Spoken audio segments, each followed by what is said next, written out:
Hey guys, it's Dr. Richie Cole, Radical Counseling and Consultation. This is episode number 4. I want to thank you guys for tuning in and checking it out. I hope it's of value. I'm trying to make them kind of short because I know everybody's busy out there and doesn't have an endless amount of time to be watching videos or something. So trying to keep it short, but there's a lot of information I want to get out. I appreciate there's been some people that have messengered in or texted in or emailed in and responded. I want to encourage you to please keep asking questions, and I'm going to respond to some of these questions. There was a question, actually 2 dudes I grew up with. One of them was like, hey, how did this transformation happen? Because I was a known atheist drug user, and we have this clique called the West Side Drac Boys that I grew up with, and that's where somebody made a comment to another dude I grew up with, hey, Drac's been around for a while, and it's something that it wasn't a gang, it was just a group of us, a tight-knit group among a bigger group known as the West End punks, or West End punks. But when we grew up in the punk rock era, but the West Side Drac Boys was just a bunch of us: Rudy Drac, Leopold S. Drac, Timmy D, myself, and then we had other like close friends around us in the scene, and we were just living the world, going to parties, punk rock, sex, drugs, rock and roll, sex, drugs, punk. And so the dude's like, hey man, how is it that you could have made this transformation? Because he knew I was a hardcore atheist and knew how I lived my life. And so that's one of the things I want to do, is kind of give my what they call testimony or whatever. And another brother, a dude that I grew up with, really cool cat, typed in and asked about road rage. He says he struggles with road rage. So I want to respond to that. But I think I'm going to respond to each question with its own little video so it doesn't take too long. But now I just wanted to finish wrapping up mind construction. And so, like I said, just a quick review, there's 2 foundational constructs: the Drac cognitive behavioral model, and Drac in this case stands for the diagram of the relationship and anatomy of thyself. It has to do with behavior, thoughts, feelings, and core beliefs. Our problems are manifested in our behavior and or our feelings, centered in our thinking and driven by our core beliefs. The role of feelings is de-emphasized because we can't allow feelings to hold us hostage. We're either going to be in control of our emotions or they're going to be in control of us. And actually, it's not that black and white, but it's a process of trying to be more the master of our own mind and thought process and emotional experience than having our emotions just run us up and down and run us around, which is very easy to have happen. And that's really what today is going to be about, talking about level 1 of mind construction. But the second foundational construct, as I talked about in episode 2, was the biopsychosocial spiritual model. And that's one of the frameworks through which we can view problems and the potential solutions. The specifics we get into that go is each and every client. It could take months going through all the specifics, but I'm just giving you guys a general overview. There's critical factors such as time, effort, energy, practice,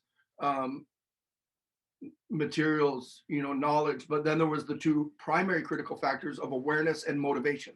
And so having awareness of what's happening in our mind, body, and surroundings is critical to having success. And so is being driven and having the motivation. And those are things that we could struggle with. And I talked about the different levels of motivation and the different types of motivation, intrinsic and extrinsic.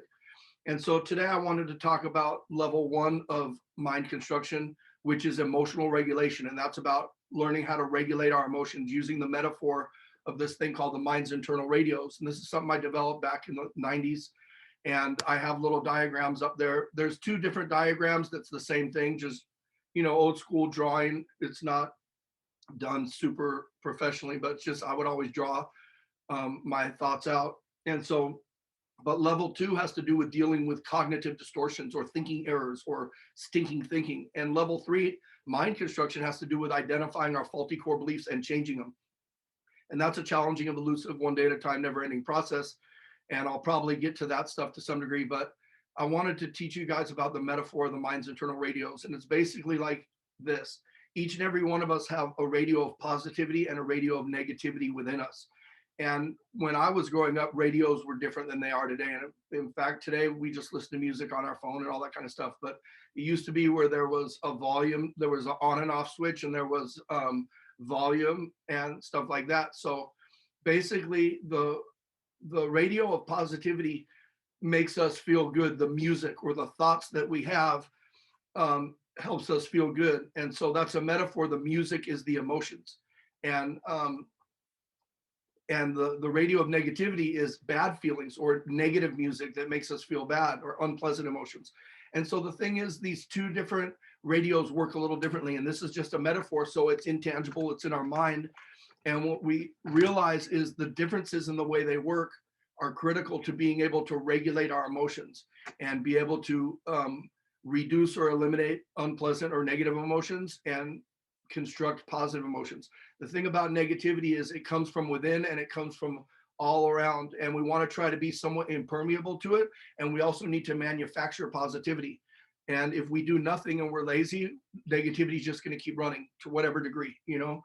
And so in constructing positivity, this is a metaphor that's helpful. So the radio of negativity is something that goes on automatically. And when it goes on automatically, it starts at a low volume, really sometimes outside of our awareness. But as time goes by, the thoughts become more pronounced as we're perseverating on something negative. And then the music gets louder, the music of negative emotion, until we realize, man, this is no good. Thought stopping, thought switching, or turning off the radio of negativity, because the radio of negativity comes on automatically, but it needs to be turned off manually.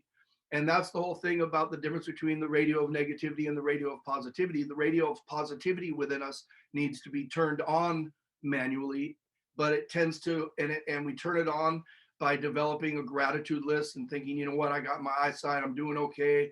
You know, counting the blessings in our life and really focusing on the positive. This moment is tolerable. And whatever we need to do, it's different for each person. But after we go through that process and we're going about our other daily tasks, the volume tends to automatically reduce. Just like the radio of negativity has the volume automatically increase slowly through time, the radio of positivity has the volume slowly and automatically reduce.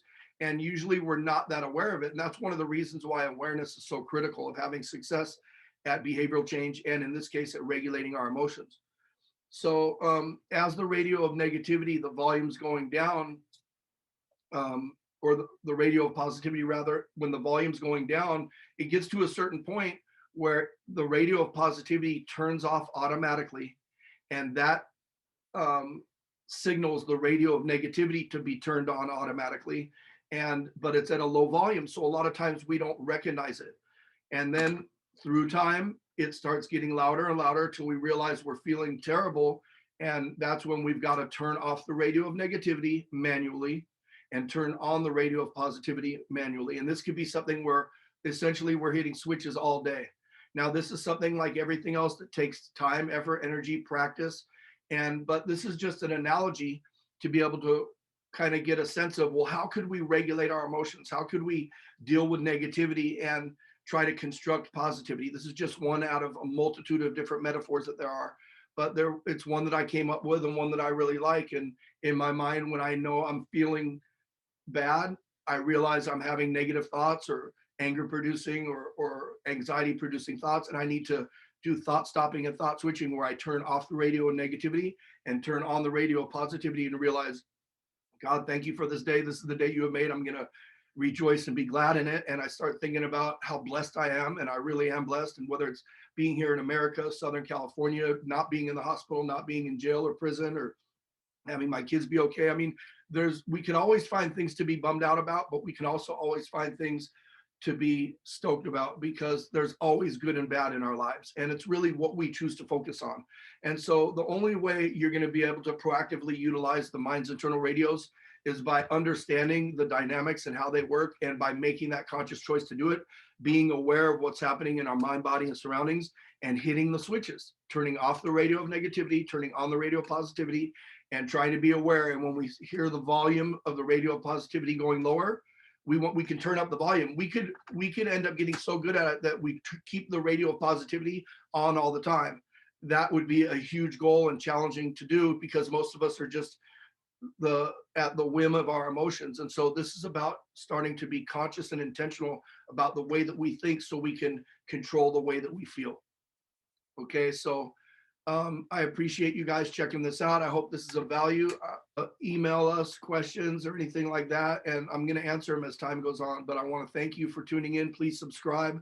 I hope this is of value. I appreciate Odette Vivanco, who's helping me with this, and she's been a great source of support. And just hope you guys stay positive, trust the process.